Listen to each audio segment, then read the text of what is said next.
Assalamualaikum warahmatullahi wabarakatuh. Bismillahirrahmanirrahim. Alhamdulillahirabbil alamin. Allahumma shalli ala sayyidina Muhammad wa ala ali sayyidina Muhammad. Semangat pagi anak-anakku semuanya. Kali ini bertemu dengan saya Bapak Edi Susanto yang akan menyampaikan materi MPLS selanjutnya, yaitu mengenai wawasan Wiyata Mandala. Tentunya sebelum saya mulai mengenai materi wawasan Wiyata Mandala, selamat bergabung kami ucapkan anak-anak sekalian di SMP 2 Nelinggung. Semoga kalian dalam belajar di SMP 2 Nelinggung menjadi awal atau fondasi anak-anak sekalian dalam mencapai cita-cita masing-masing. Anak-anak sekalian, seperti kalian ketahui bahwa pelaksanaan MPLS pada tahun ini, lebih jelasnya 2 tahun ini dilaksanakan secara online dikarenakan saat ini sedang terjadi pandemi COVID-19. Dengan harapan dengan pelaksanaan online ini kegiatan MPLS tetap berjalan sesuai dengan apa yang telah dijadwalkan. Kami berharap anak-anak selalu mematuhi protokol kesehatan dengan melaksanakan 3M. Selanjutnya kami juga berharap bahwa keluarga beserta anak-anak sekalian tetap dalam kondisi sehat walafiat. Anak-anak sekalian, mari kita segera menuju ke materi, yaitu mengenai wawasan Wiyata Mandala.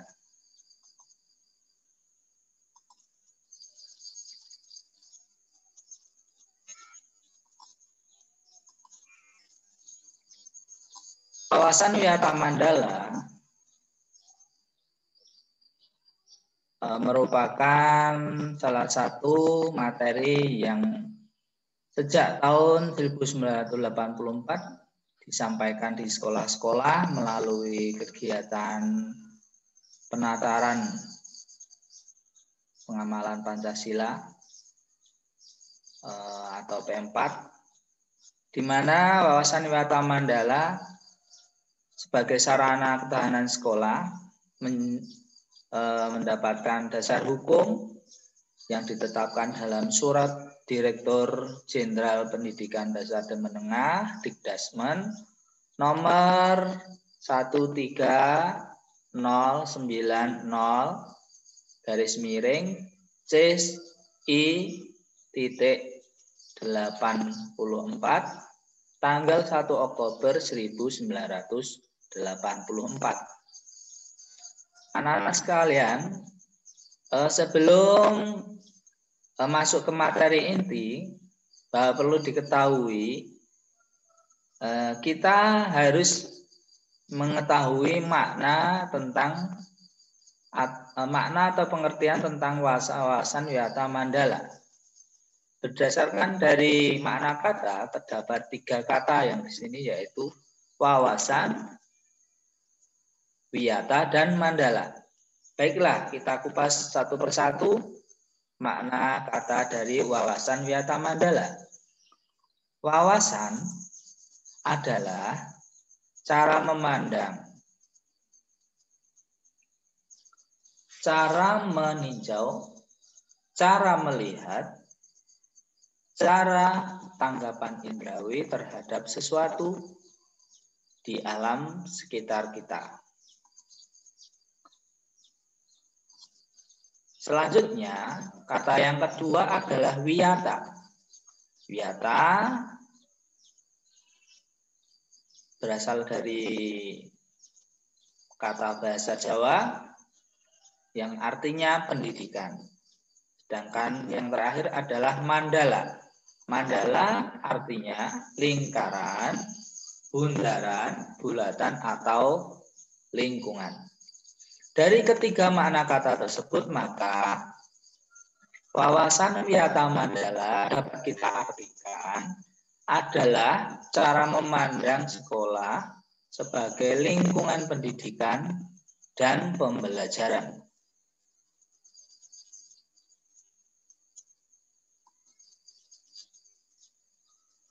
Selanjutnya apa peran dan fungsi sekolah sebagai lingkungan pendidikan dan pembelajaran? Yang pertama adalah sekolah mengemban visi pendidikan, oleh karena itu sekolah tidak boleh digunakan untuk tujuan-tujuan lain di luar bidang pendidikan. Yang kedua, peran dan fungsi sekolah adalah terus-menerus menggali, mengenal, memahami, menyadari, menguasai, menghayati, dan menyampaikan nilai-nilai positif yang ada pada sekolah. Yang ketiga adalah sekolah harus menjadi ciri khas masyarakat belajar di dalamnya. Dalam artian bahwa di dalam sekolah ada kegiatan belajar dan mengajar. Selanjutnya yang keempat adalah sekolah memiliki peran dan fungsi menjadi teladan masyarakat di sekitarnya karena memiliki misi pendidikannya itu. Selanjutnya anak-anakku sekalian, terdapat beberapa komponen di dalam wawasan wiyata mandala. Di antaranya komponen tersebut yang pertama adalah peran dari kepala sekolah. Yang kedua, peran guru. Yang ketiga, peran aktivitas akademika. Yang keempat adalah peran siswa. Dan yang terakhir adalah peran masyarakat sekitar. Baiklah, kita kupas satu-satu mengenai peran komponen wiyata mandala. Yang pertama, yang perlu ketahui apa atau peran-peran kepala sekolah itu? Beliau seperti dalam foto adalah Bapak Mujiana SPD, yaitu kepala sekolah kita saat ini yang sedang membuka pelaksanaan kegiatan MPLS 3 tahun yang lalu, di mana saat ini yang dibuka siswanya itu saat ini berada di kelas 9, anak-anak sekalian. Selanjutnya kita masuk ke materi, yaitu bahwa beliau sebagai seorang kepala sekolah memiliki wewenang dan tanggung jawab terhadap penyelenggaraan pendidikan di lingkungan sekolah. Jadi setiap penyelenggaraan pendidikan itu menjadi tanggung jawab beliau di dalam sekolah kita ini. Yang selanjutnya, beliau sebagai kepala sekolah dihormati, kita hormati, dan beliau juga berwibawa. Artinya siapapun yang berkepentingan dengan sekolah, baik kita yang ada di dalam sekolah maupun orang-orang di lingkungan sekolah, di luar sekolah, harus melalui kepala sekolah. Selanjutnya yang ketiga, beliau memiliki peran yaitu melaksanakan program-program yang telah disusun bersama komite sekolah. Jadi di sekolah itu ada program-program yang termuat dalam misi dan visi sekolah, itu bersama-sama dengan komite sekolah akan dilaksanakan. Selanjutnya, yaitu beliau menyelenggarakan musyawarah sekolah yang melibatkan pendidik dan tenaga kependidikan, komite sekolah, OSIS, dan pihak keamanan setempat. Atau keamanan setempat itu seperti kalian ketahui yaitu kepolisian dan TNI.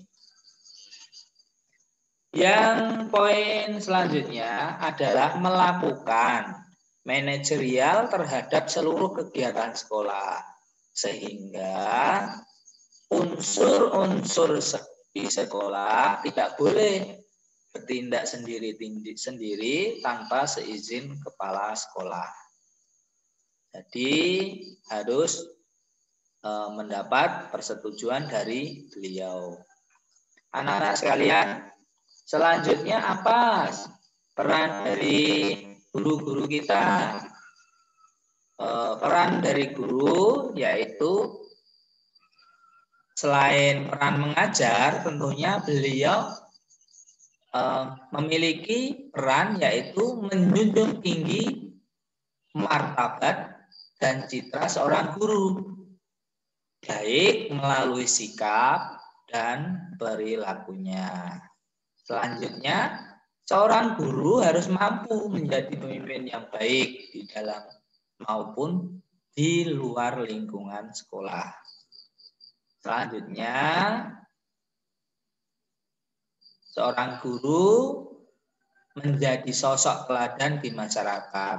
Artinya seorang guru menjadi contoh dari kebaikan-kebaikan yang ia lakukan melalui sikap maupun perilakunya.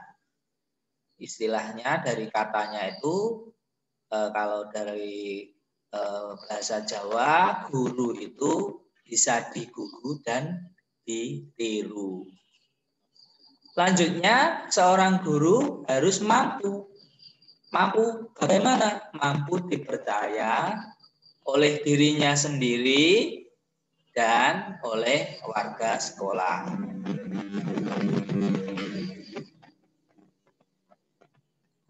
Kita masuki peran yang ketiga.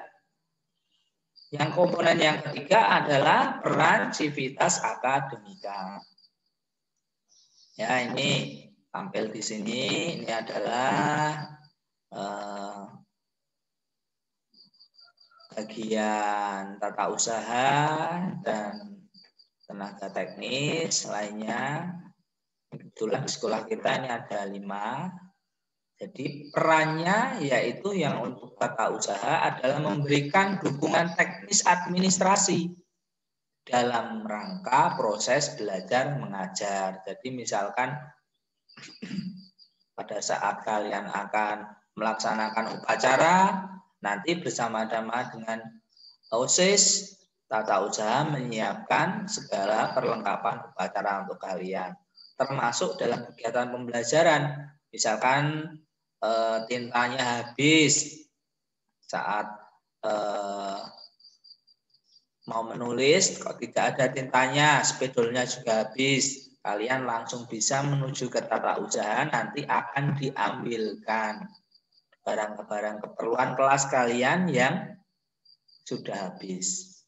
Selanjutnya peran yang kedua yaitu perangkat sekolah lain seperti penjaga sekolah, tukang kebun, satpam, dan lainnya harus melaksanakan hak dan kewajiban sesuai tupoksi masing-masing. Tugasnya apa? Ya, itu sesuai dengan pembagian tugasnya. Selanjutnya, semua warga sekolah menjalin rasa persaudaraan demi terciptanya kenyamanan sekolah. Jadi kalau rasa persaudaraannya sudah tercipta, tentunya akan berimbas kepada kenyamanan di sekolah akan tercipta juga.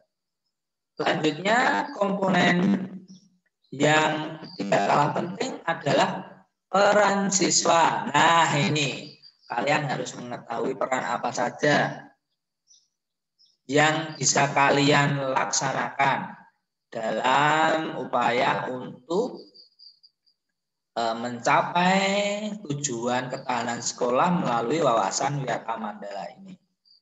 Jadi yang pertama, peran kalian adalah mentaati tata tertib yang berlaku di sekolah.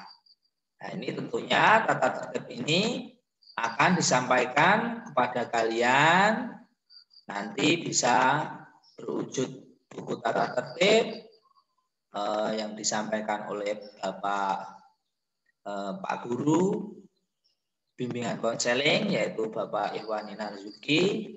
Nanti kalian akan tahu, oh ini hak dan kewajiban dari seorang siswa di SMP 2 Dengo seperti ini. Anak-anak sekalian, penasaran kan apa peran kalian? Yang selanjutnya peran kalian adalah hormat dan sopan kepada guru dan warga sekolah yang lain. Jadi kalian harus memiliki sikap dan perilaku hormat dan sopan, yaitu ditunjukkan dengan dalam bertutur kata, yaitu dengan biasanya yang pertama itu adalah menggunakan bahasa Indonesia. Apabila dalam penggunaan bahasa keseharian atau bahasa Jawa itu kalian belum bisa menggunakan kromo inggil.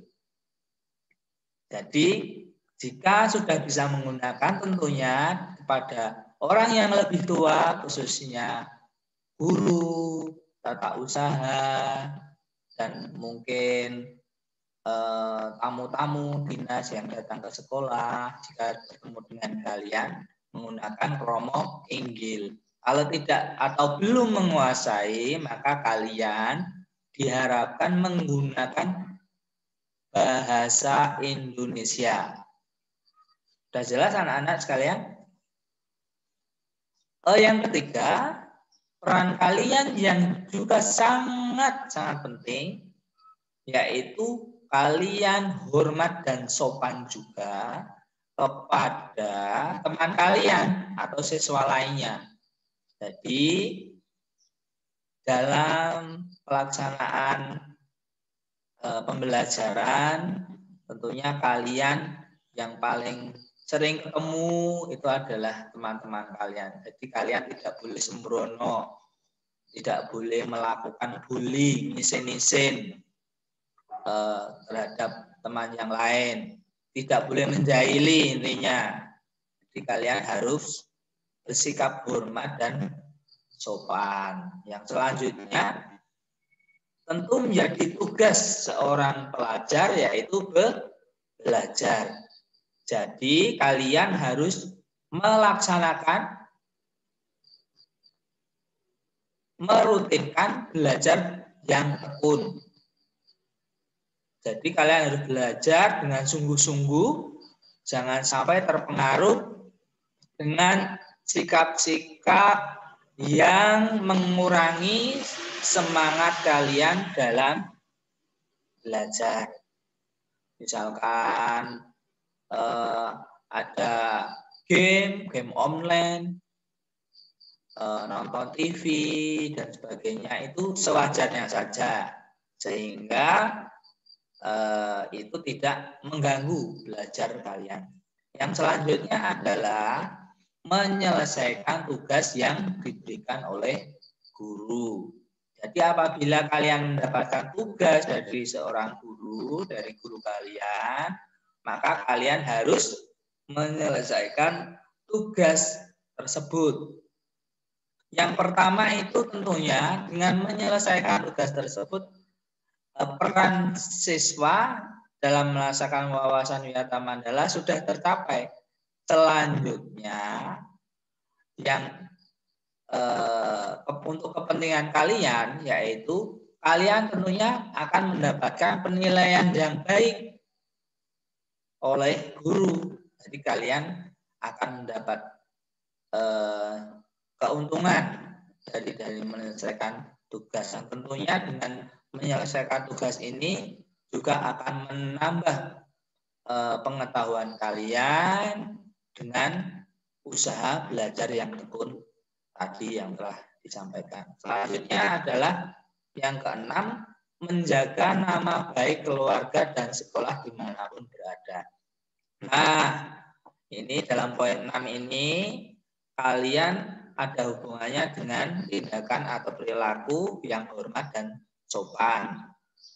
Ada juga dengan kaitannya dengan usaha belajar kalian. Nah, ini tampak di samping kiri ini adalah teman-teman kalian yang pada waktu itu sedang mengikuti MTH, di mana teman-teman kalian sebagai wujud menjaga nama baik sekolah, yaitu dengan menunjukkan prestasinya, ini mendapat piala-piala ini. Dan ini di bawahnya ini adalah tim bola voli putra dan putri di SMP 2 Andringo, yang dimana ini prestasinya juga sangat membanggakan, yaitu bisa menjadi juara 1 di tingkat kecamatan dengan sekolah-sekolah SMP yang ada di Kecamatan Andringo. Ini teman kalian menjadi juara 1. Sedangkan pernah juga mendapatkan juara 3 tingkat Kabupaten Bantul. Wah, ini berapa ratus sekolah yang di tingkat kabupaten ini bisa mereka kalahkan. Yang ketiga ini ini teman-teman kalian dengan disiplin mereka sedang berbaris dalam kegiatan kemah, kegiatan kemah pramuka. Dan yang belum ada di sini yaitu bahwa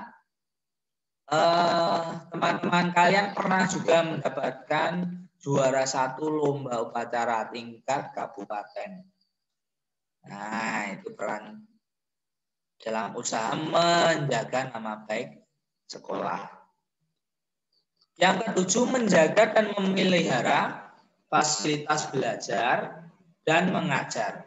Nah, ini yang perlu kalian pahami, yaitu kalian diharapkan bisa menjaga fasilitas belajar dan mengajar. Sebagai contoh, misalkan di kelas kalian tentunya ada alat mebel, meja, kursi untuk kalian belajar. Nah, itu tentunya kalian harus menjaganya biar bagus. Itu kalian jaga, kalian bersihkan. Di situ juga ada tempelan-tempelan label barang. Nah, itu tentunya kalian harus juga menjaganya. Termasuk juga menjaga kebersihan. Kebersihan kelas itu menjadi tanggung jawab kalian, yaitu ruangan kelas, halaman kelas, terus halaman belakang kelas itu menjadi tanggung jawab kalian. Kalian harus melaksanakan kerja bakti rutin. Selain piket harian, kalian harus menjadwalkan. Biasanya ditempel di di administrasi dinding kelas itu di situ. Jadi kalian bisa turut berperan menjaga fasilitas belajar mengajar. Misalkan saat kalian berada di ruang komputer, saat pelajaran komputer, kalian harus menjaganya juga, menggunakan peralatan komputer dengan sewajarnya sehingga dapat bertahan lebih lama alat elektronik tersebut. Selanjutnya, menjaga keamanan sekolah. Nah, ini poin yang ke-8 ini penting, yaitu menjaga keamanan sekolah. Contohnya apa? Ya, contohnya yaitu pada saat kalian istirahat, baiknya kalian semua keluar dari ruangan kelas. Saat berada di dalam kelas, kalian tertib, tidak ramai, bahkan tidak melakukan bully dan sebagainya. Jadi itu tentunya akan berimbas kepada keamanan sekolah. Selanjutnya yang ke-9 adalah melaporkan peristiwa negatif yang terjadi di sekolah kepada, ini bisa salah satu, bisa semuanya ya. Misalkan kalian pilih yang mana yang saya lebih enak melaporkannya, yaitu kepada OSIS bisa, kepada Bapak Ibu guru bisa, kepada guru bimbingan konseling, Pak Iwan Narzuki bisa, kepada wakil kepala sekolah, Pak Edi Santoso bisa, atau kepada Bapak Kepala Sekolah atau Bapak Mujiono, sehingga peristiwa negatif tersebut dapat segera ditangani. Nah, nanti ada tindakan-tindakan yang preventif maupun tindakan penegakan yang dilakukan oleh sekolah terkait dengan peristiwa negatif tersebut. Yang ke-10 yaitu memelihara lingkungan sekolah. Nah, ini ada kaitannya tadi dengan menjaga dan memelihara fasilitas sekolah, yaitu memelihara lingkungan sekolah atau biasanya dikenal dengan 7K. Nah, nanti akan kita kupas mengenai apa toh 7K itu. Selanjutnya kita masuk ke peran dari komponen wawasan wisata Mandala. Dan selanjutnya yaitu, nah ini muncul foto-fotonya. Nah ini bukan Bapak Ibu guru ya, bukan Bapak Ibu guru. Nah ini siapa? Ini adalah orang tua wali murid, wali siswa ya. Ini sedang melaksanakan rapat komite. Nah ini pihak luar yang selanjutnya adalah dari pemerintah Kabupaten Bantul dan pihak keamanan. Nah ini Pak TNI, terus yang bagian sini ini dari kepolisian, ini dari dinas dan dari Pak Camat yang rawuh dalam memonitor kegiatan di sekolah. Yang bawah ini siapa? Nah ini Pak Komite kita, Pak Ketua Komite kita. Beliau adalah Bapak Mulato, berkoordinasi bersama Dewan Guru dan Kepala Sekolah, juga dengan pihak dinas, Bapak Pengawas dalam pelaksanaan program-program di sekolah. Ini juga tampak di sini dari anggota komite. Ini Pak Dukuh, ini Pak Dukuh Kanigoro. Selanjutnya yang foto yang ini adalah pembinaan dari kepolisian. Nah, ini sedang memberikan pengarahan saat pelaksanaan upacara bendera. Ini terkait dengan peran komponen yang kelima, yaitu peran masyarakat sekitar. Perannya apa saja? Yang pertama adalah mendukung program dan kebijakan sekolah dalam rangka kemajuan proses belajar mengajar. Yang kedua, memberi saran dan dalam kemajuan proses belajar dan mengajar. Yang ketiga, yaitu ikut menjaga keamanan lingkungan sekolah. Ya, ini seperti Pak Polisi ini, Pak TNI yang sedang memonitoring kegiatan di sekolah dan juga melakukan pembinaan kepada siswa dan warga sekolah lainnya dalam upaya untuk menjaga keamanan lingkungan sekolah. Yang terakhir adalah mengadakan kerjasama dengan pihak sekolah melalui komite sekolah. Nah, ini foto-fotonya sudah saya jelaskan di awal tadi mengenai peran dari masyarakat sekitar. Selanjutnya, dalam pelaksanaan wawasan wisata Mandala, terdapat beberapa mekanisme. Yang pertama adalah mekanisme pelaksanaan melalui tahapan preventif atau antisipasi, yaitu melakukan tindakan untuk mengantisipasi kejadian yang akan datang. Nah, ini langsung muncul 6 tahapan preventif yang dilakukan dalam upaya untuk mewujudkan wawasan wisata Mandala. Yang pertama yaitu memelihara sekolah melalui 7K.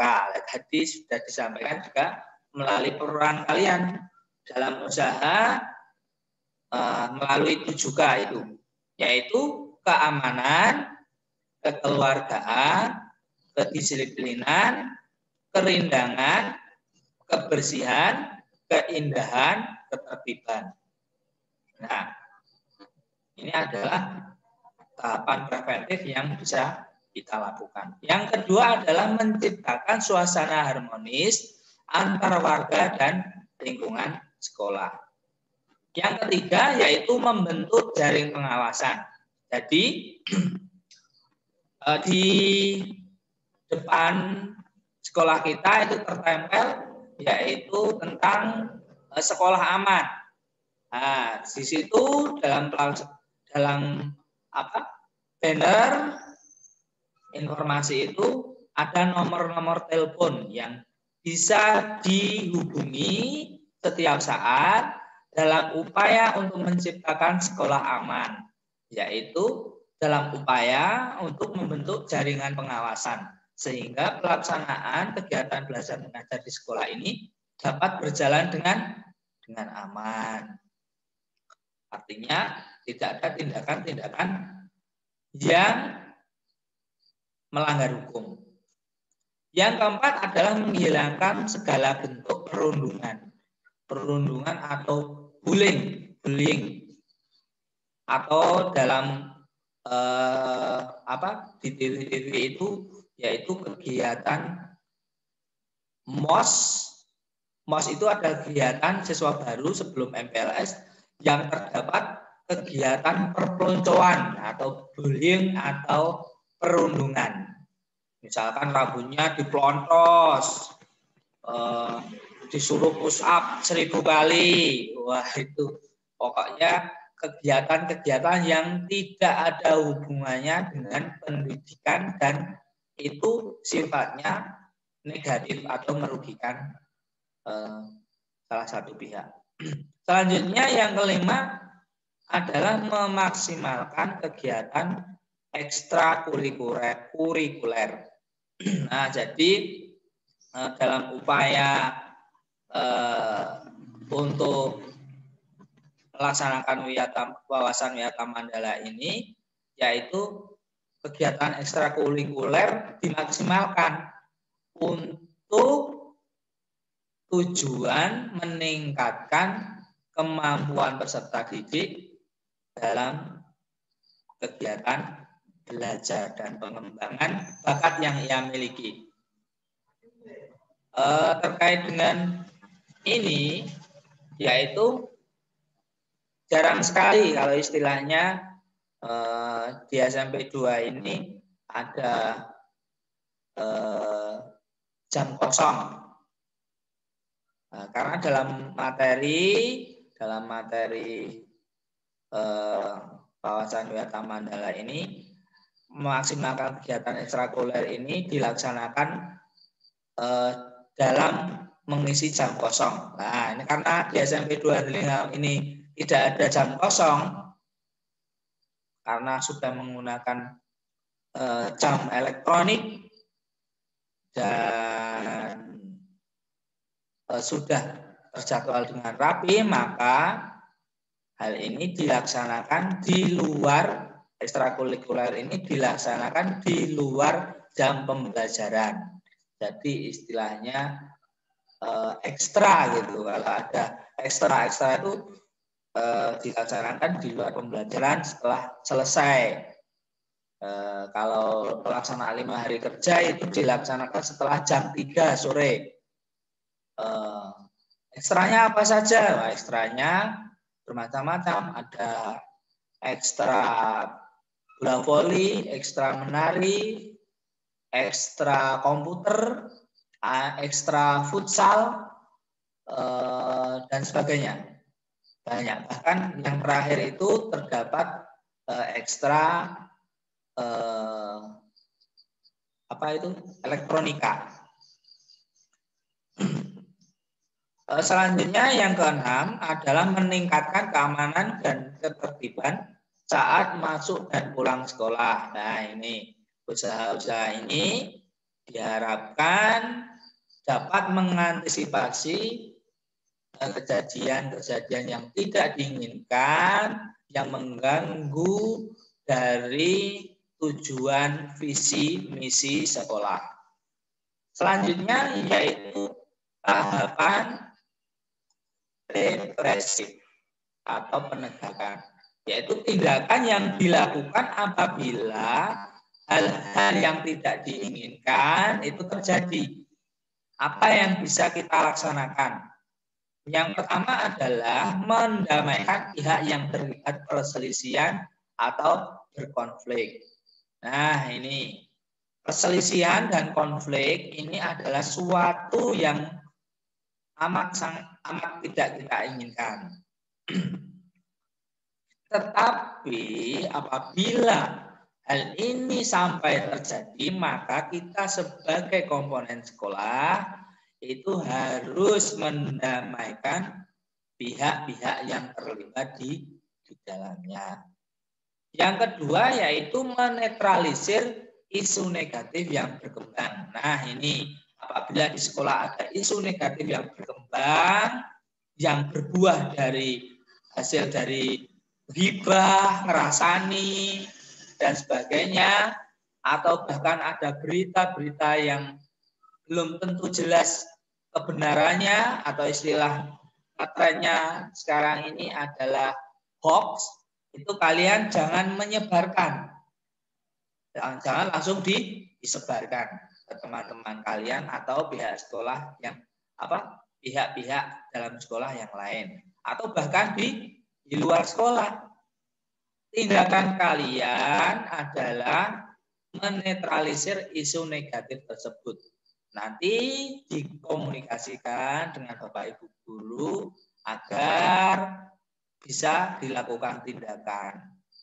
Nah, apakah isu yang ada itu benar atau tidak? Jadi jangan terburu-buru menyebarkan atau istilahnya jangan menyebarkan berita bohong atau hoax. Yang ketiga yaitu berkoordinasi dengan pihak keamanan bila terjadi kriminalitas di sekolah. Nah, ini tindakan kriminalitas itu tentunya kalian sudah tahu banyak sekali, yaitu tindakan-tindakan yang melanggar undang-undang atau aturan hukum. Dan apabila ini terjadi, maka tindakan kita adalah berkoordinasi dengan pihak keamanan.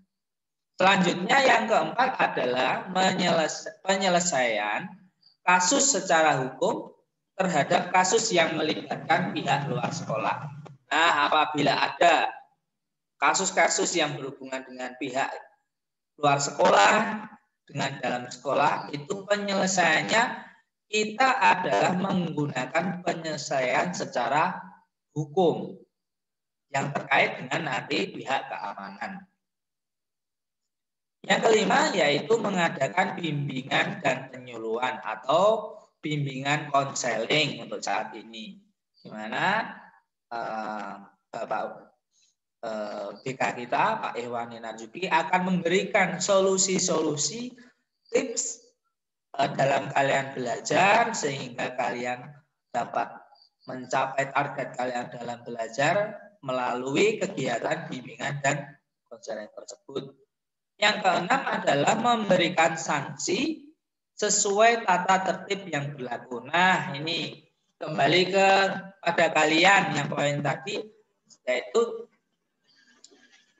tindakan kalian, peran kalian sebagai seorang siswa, yaitu melaksanakan tata tertib yang berlaku di sekolah. Nah, apabila kalian melanggar tata tertib tersebut, maka pihak sekolah akan memberikan sanksi sesuai dengan tata tertib yang berlaku.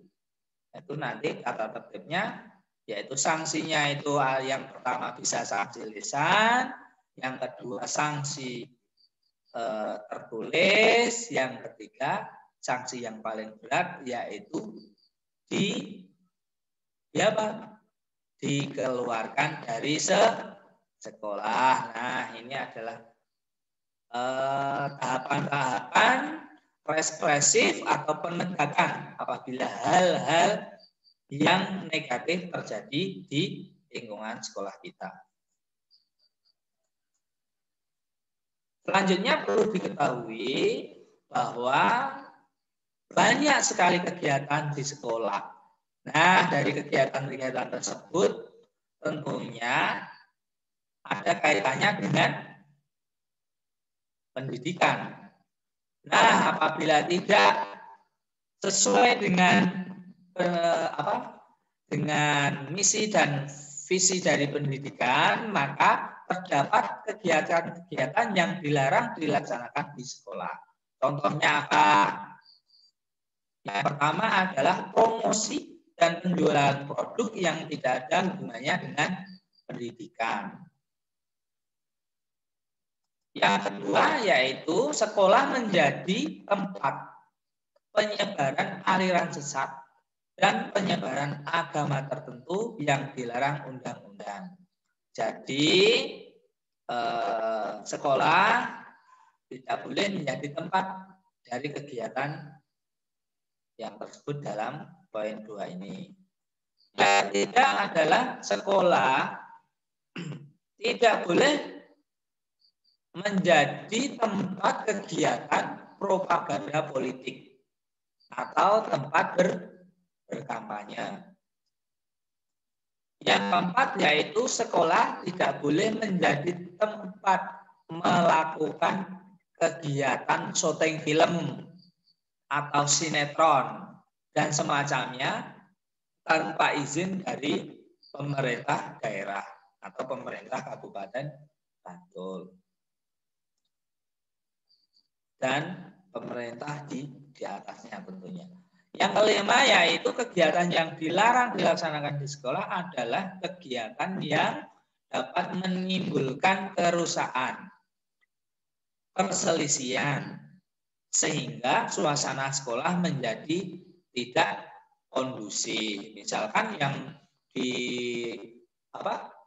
kejadian-kejadian di televisi itu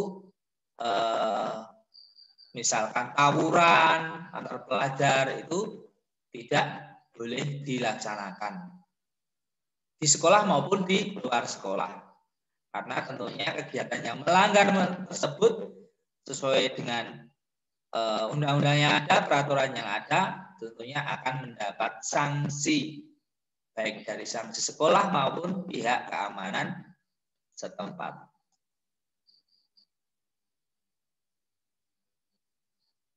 Nah, anak-anakku sekalian, demikian mengenai paparan materi tentang wawasan Wiyata Mandala.